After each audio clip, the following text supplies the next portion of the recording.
The Chiefs this season have started off on a 9-0 run, and while I still think they're a decent team, no one can deny the fact that they have just had a few things that happen to go their way to help them get there. So today we're going to look at their closest wins and see the total cumulative inches they would have won by, because I think we should be able to quantify it. Now the obvious asterisk is I'm not going to include games where they won by a lot or it didn't seem like a single play could have made a significant game-changing impact at the end of the game in a pure, nearly guaranteeable way, and I'm going to do my best to give you guys as fair and realistic version of if this factor was changed by a few inches, the Chiefs probably wouldn't have won as possible. But obviously, like any hypothetical, we have to jump to certain conclusions, so if you'll bear with me, I'll try to make as few groan-inducing jumps as possible and leave it as reasonable as I can be. So let's start with the season opener versus the Baltimore Ravens. Now this game was an absolute thriller. Baltimore had a couple key turnovers, they missed a big time field goal, and are down 10 points with 10 minutes left in the game. Now, they lead a really good field goal drive before forcing a punt,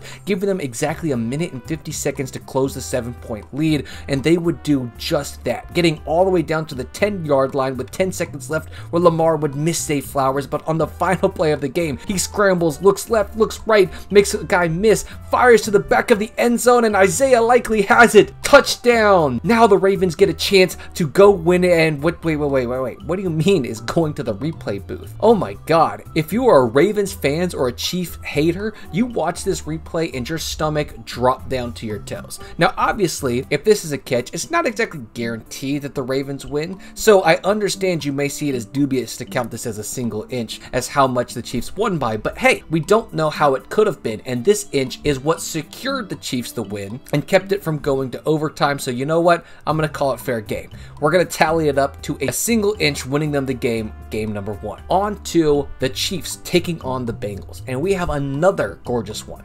It's an absolute back and forth game with the Bengals having the lead going into the half, but they exchange leads twice at the start of the third before Patty throws a pick just for Burrow to fumble it back for a touchdown, and then connecting on a field goal to go up by just 2 points, where they go back and forth until the Chiefs have the ball in a little over 2.5 minutes in a tale as old as time. But now it's 4th and 16. Patrick Mahomes throws up a prayer, and Anthony goes over the top of Rice to give the Chiefs the first down, which would eventually they would use to go on to win the game. Now, there's a couple ways we could do this. First, we could tally all the inches from the ball to Rice to see how close he was to not getting this flag, because if Rice was touching the ball, that's not a pass interference. But it looks like he's around one Rashee Rice length away from the ball, which is 6 foot 1 inches or 73 inches. But the other thing we could say was that since Rice was only slightly backing up, all Anthony had to do was not be as close to him. So let's say he backed up another 4 inches. Rice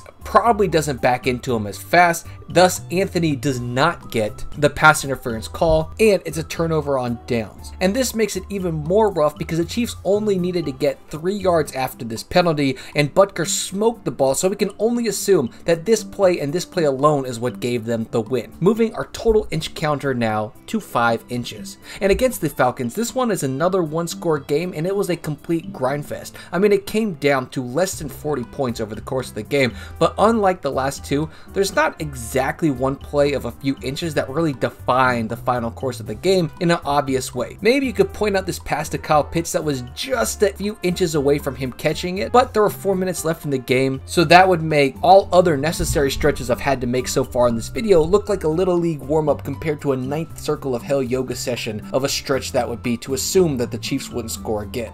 The other play we get is this spot on a 3rd down conversion attempt by the Falcons, as it's marked literally an inch short, but since it doesn't represent a turnover or guaranteed points, and the Chiefs already stopped them from scoring earlier, I can't in good faith count it as inches towards a win either. So Chiefs, this is just a good old hard fought win. Now moving on to the Chargers game, it's the same vein as the Falcons one, a very close game with them being tied up all the way into 7 minutes left in the 4th, but the Chargers would be forced to punt without the lead, and the Chiefs just have a good classic single first down game ending drive without there being any specific guaranteed end of the game play that could have 100% swung things one way or the other. Now the next 2 games weren't even one score games, as they completely rolled over a struggling Saints team, as well as knocking off their yearly Super Bowl donator in the Niners before they'd get back on their wagon with another close game against the Las Vegas Raiders. Really? Alright, well this falls into the category that the Chargers and Falcons once did, and sure, the Raiders had a chance chance if this ball was muffed on the onside, but let's be real for a second. Onsides are crapshoots as is, and there's no way to guarantee that a Gardner Minshew-led offense was going to be able to drive and score against the stout Chiefs defense. So all in all, we still have them at a solid 5 inches away from being a 5-2 team. See, I probably scared you guys with the first two that I was going to be reaching super far for this whole video, but I'm pretty fair. All right, now I'm going to subtly break the rule here in the Buccaneers versus Chiefs game.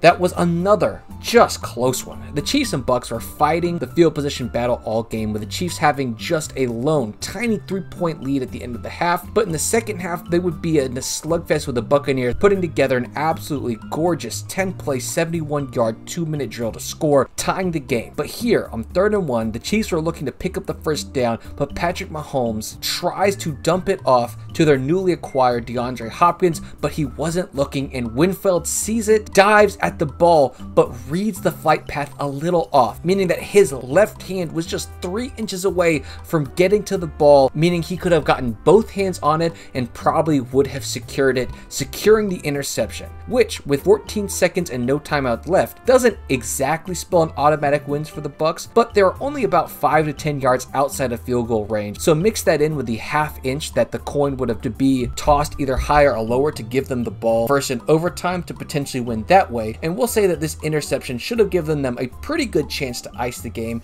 and move the total inches of victory up to 8 before we go on to our last game. And it's already been quite a tenuous journey, but here we are, the 8-0 Chiefs team that's a total 8 potential combined inches away from being 5-3 are taking on the 5-4 Broncos team, and it's an ugly game. I mean, lots of punting back and forth, some good, some not as good, but miraculously somehow this Bo Nix led Broncos team has a 2-point lead late in the 4th until it was them getting the ball back due to a 20-yard Butker field goal. But now the Broncos had a chance to win the game. This was aided by a short kickoff moving them up to the 40, and the Broncos just sliced and diced the Kansas defense as they took the ball all the way down to the 30, where after a miraculous first down pickup, they were looking to just wait the timeout for the go-ahead 35-yard field goal to win the game. But as you may have guessed, that is not what happened. Instead, 54 bowls over his man, gets his right hand up, and hits the ball dead center of his palm. So how many inches away from losing the game is this?